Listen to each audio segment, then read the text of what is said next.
KPBS On Demand is supported by UC San Diego's Art Power, presenting cellist Joshua Roman, performing from his album Immunity, alongside music by J.S. Bach and more. Sunday, June 22nd at UC San Diego's Epstein Family Amphitheater. Reserve your tickets at artpower.ucsd.edu. Good morning, I'm Annika Colbert. It's Thursday, May 12th.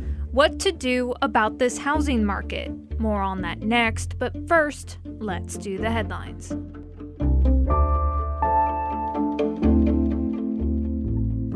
San Diego is suing more than 20 chemical companies for allegedly manufacturing and concealing the toxic nature of firefighting foams. The city's attorney's office filed the lawsuit on Wednesday. PFAs have been found in San Diego area drinking water supplies, stormwater, wastewater, and other natural resources. The chemicals have been linked to some cancers, reproductive issues, developmental delays in children, and dampened immune systems. San Diego Mayor Todd Gloria and Tijuana Mayor Montserrat Caballero are calling for more cross-border collaboration in addressing long border wait times, cross-border pollution, and other binational issues. Gloria was in Tijuana on Wednesday, where the two mayors signed a memorandum of understanding that aims to strengthen ties between the cities. Possible areas of collaboration include environmental protection, municipal and regional planning, economic development, emergency services, and immigrant affairs.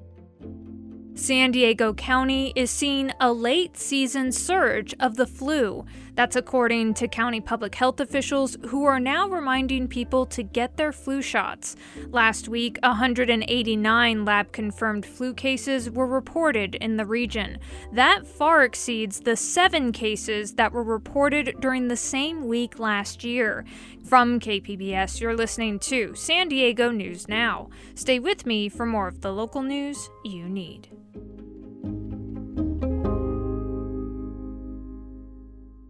KPBS On Demand is supported by Splatero, helping homeowners pay off debt or for home improvements by offering streamlined access to your home's equity with no additional monthly payments or new debt. Splatero provides a lump sum payment in exchange for a share of your home's future value. Learn more at splatero.com.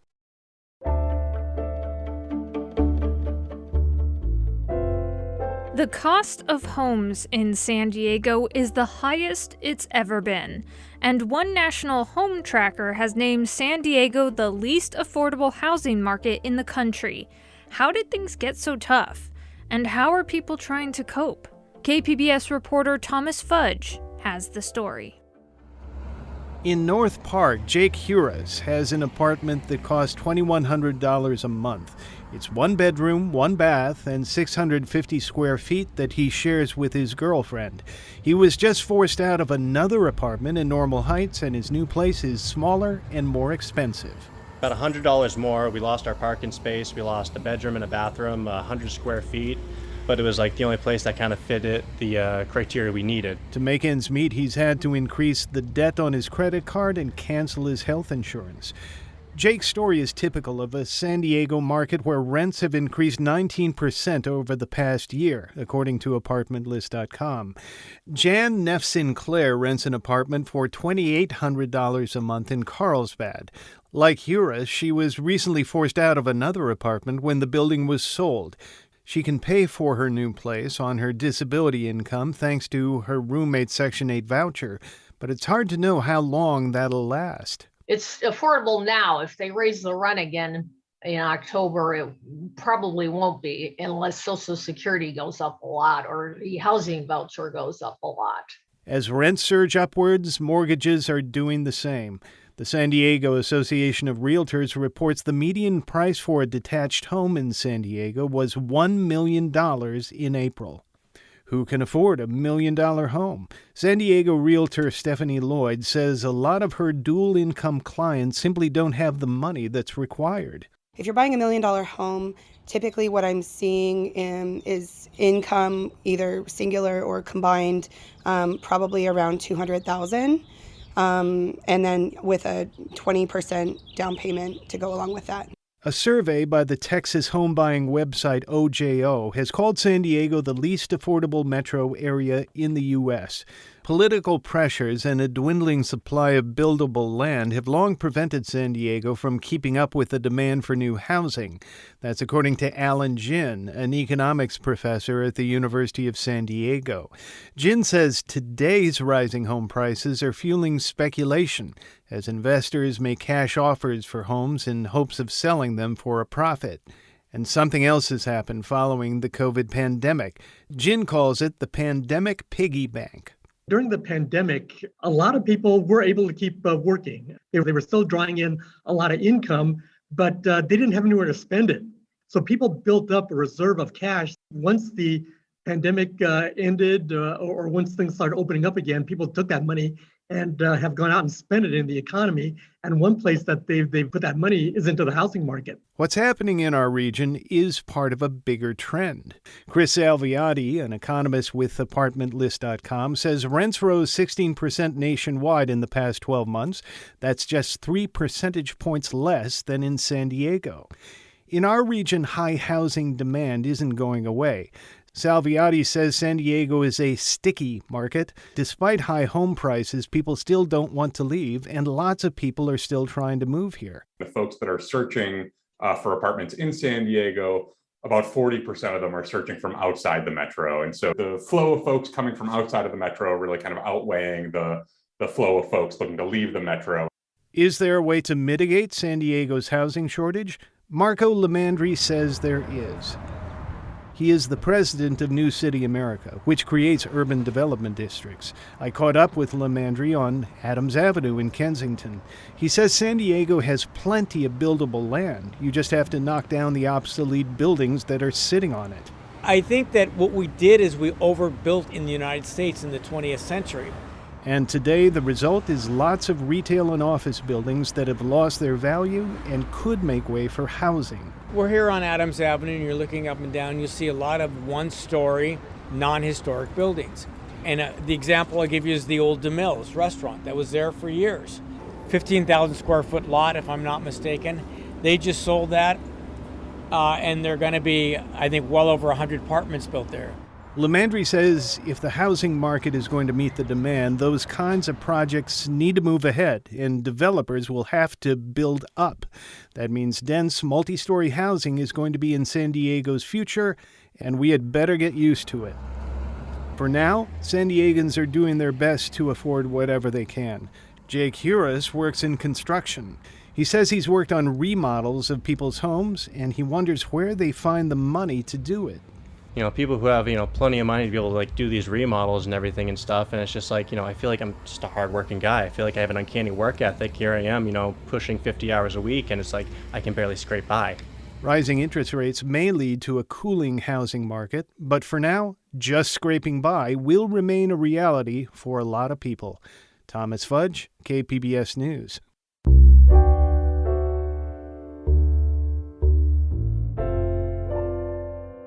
The state of California has picked a partner to help redevelop 2 blocks of property in downtown San Diego. KPBS Metro reporter Andrew Bowen has more. The state chose the Michaels Organization, a large-scale developer based in New Jersey that manages more than 60,000 homes across 35 states. It's still unclear exactly what they'll build on the 3 acres of state-owned land, but it will include both affordable and market-rate housing, plus commercial and retail space. Stephen Russell of the nonprofit San Diego Housing Federation says he'll be watching out for the details. The number of affordable housing units is going to be absolutely critical. The depth of affordability will be critical. And then what plans they have for resident services, the quality of services that they're proposing to provide. The state's open call for ideas on the property left open the possibility of leasing it out for free to enable even more affordable housing to get built. Andrew Bowen, KPBS News. COVID-19 cases seem to be on the rise again, both across the United States and here in San Diego County. In response to the nationwide uptick, the Biden administration is pushing for a new round of congressional funding to prepare for an upcoming wave of the virus that, they say, could infect 100 million Americans by fall. Dr. Eric Topol is the director of the Scripps Research Translational Institute in La Jolla. He spoke with KPBS Midday Edition host Jade Hindman. Here's that interview. Okay, so first, what do you make of this prediction from the Biden administration? Well, it sounds pretty grim that we could face 100 million more people getting an infection. But when you think that we had about 200 million had an infection in the span of 10 weeks with Omicron, it isn't far-fetched. It's basically indexed to a whole new variant beyond what we're seeing currently. And the possibilities for that are numerous. What do people need to be doing to avoid infection at this stage of the pandemic? The last thing we need is the attitude that it's over and that we're immune from getting COVID when we're not. So if you haven't had a booster, you better get one. It's really important. And if you've already had the third shot, but you're over 50 years old and you're at least 4 months past that third shot, think about getting a fourth shot now, because in the next couple of weeks, we're going to see a substantial increase in the cases from where we stand right now. Beyond that, the use of masks is still important, particularly N95s or KN95s. I just took a trip this past week and I wore a KN95 throughout the trip, multiple hours on a plane. And I was one of the rare people that wore one. And that's really a shame that we've had this letdown of the things that help prevent a hyper transmissible version of the virus. We just can't have this fatalistic approach that we're going to get infected, because there's an unpredictable feature. You could get long COVID, and if your immune system doesn't kick in well enough, you can get pretty darn sick. So this is not the time to think that we're in such great shape and that we don't face more trouble from COVID as we go forward. How are cases in San Diego faring now that we are 3 weeks past the end of mandatory mask mandates? I mean, are we seeing the increase that many anticipated with eased restrictions? Well, actually, we're doing pretty well at the moment. So we get lulled into this complacency, right? The problem is we had BA2, which turns out the variant that before that, the Omicron original BA1 that started right at the end of November and really kicked in December, mostly in January here, there was cross immunity. So with BA2, the people who had the recent Omicron BA1, they were basically holding up well. The problem is this new one, this variant. People don't have cross immunity with BA1. So we are going to see more and more cases and people getting sick, not just having a positive test in the weeks ahead because of the lack of this cross immunity, even though it's in the Omicron family of variants.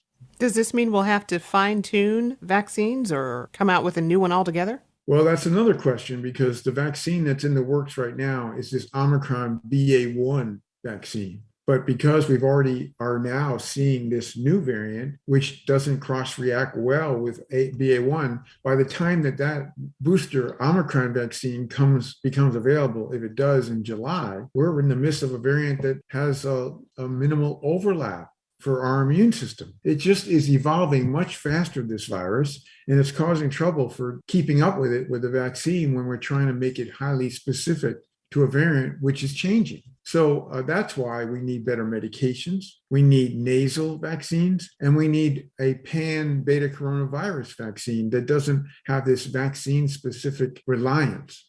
And one for children, right? And one for children. Perhaps the vast majority of children have now had an Omicron infection or something before that. But as mentioned, that's not enough, because Omicron alone in children is a very narrow, if they haven't been vaccinated, it's very narrow immunity that's rendered by it. So yes, a vaccine that was a pan-cervical virus vaccine for everybody would be what we want. And we don't have it. We don't even have prospects for it yet. And we have basically a national pullback from funding for the things that we need right now. This is not the time for us to let down. And that was Dr. Eric Topol speaking with Midday Edition host Jade Hindman.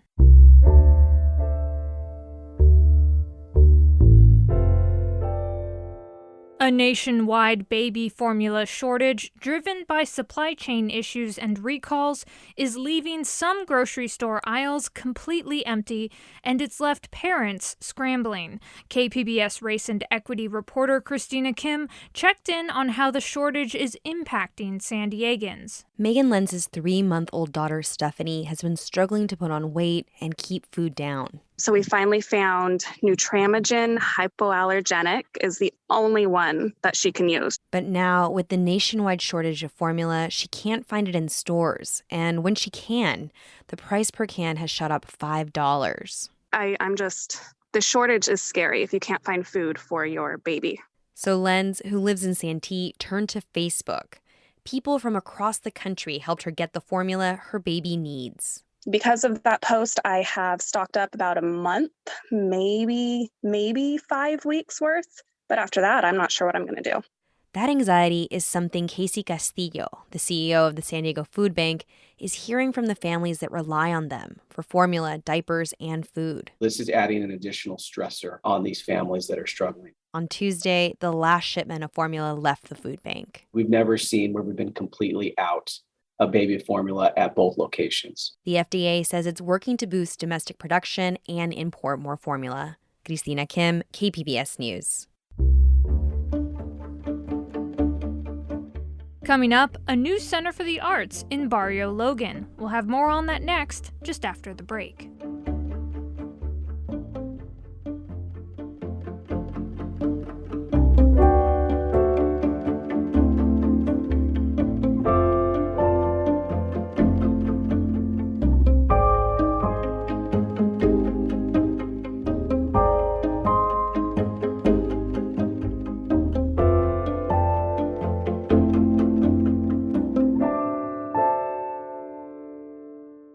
KPBS On Demand is supported by Latino Legacy Foundation, presenting their Storyteller series, Reach for the Stars with Ellen Ochoa, the first Latina astronaut. Welcome Serenade by the all-female mariachi Amapolas, Sunday, June 29th. More at latinolegacyfoundation.org.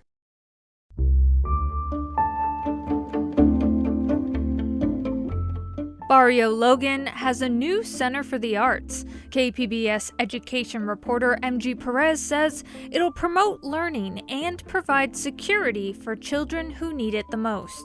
The Chrysalis Center for the Arts will provide new opportunities for students at the Monarch School in Barrio Logan. The school serves students experiencing homelessness and is just a couple of blocks away from the new 6,000-square-foot center with a dance studio, theater, and art gallery. 12-year-old Yaretsi is a student who goes by Max, the artist name she gave herself. Sometimes I do my paints crying because I want to tell somebody, but I can't. And this is my only way to help me to express myself and be like, this is what I'm feeling.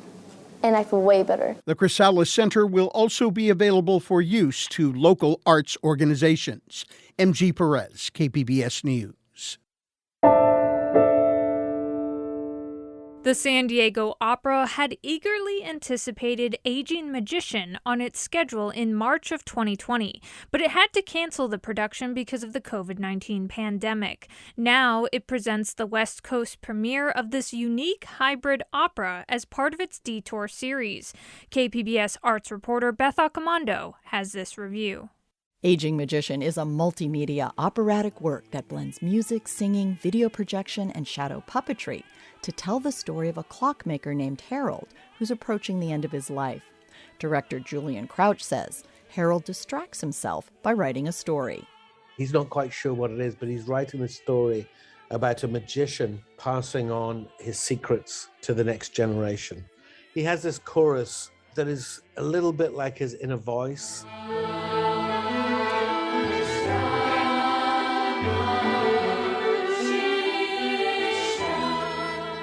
It's part opera, part theater, part concert, part spectacle. Crouch cites instrument designer Mark Stewart for contributing to the visual spectacle of the show. These musical instruments are often very sculptural, so we kind of make a musical interpretation, a kind of Coney Island, which is also a giant musical instrument that the entire chorus play. San Diego Opera's Aging Magician will have only 3 performances at the Balboa Theater this Friday and Saturday.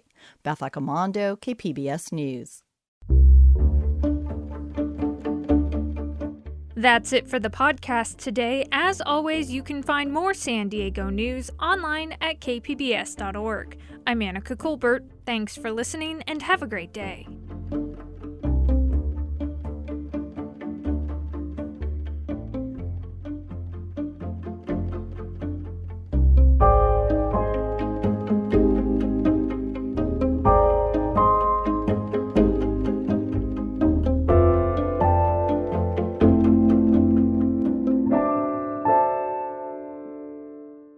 KPBS On Demand is supported by Latino Legacy Foundation, presenting their Storyteller series, Reach for the Stars with Ellen Ochoa, the first Latina astronaut, former NASA director, and San Diego native, Sunday, June 29th. More at latinolegacyfoundation.org.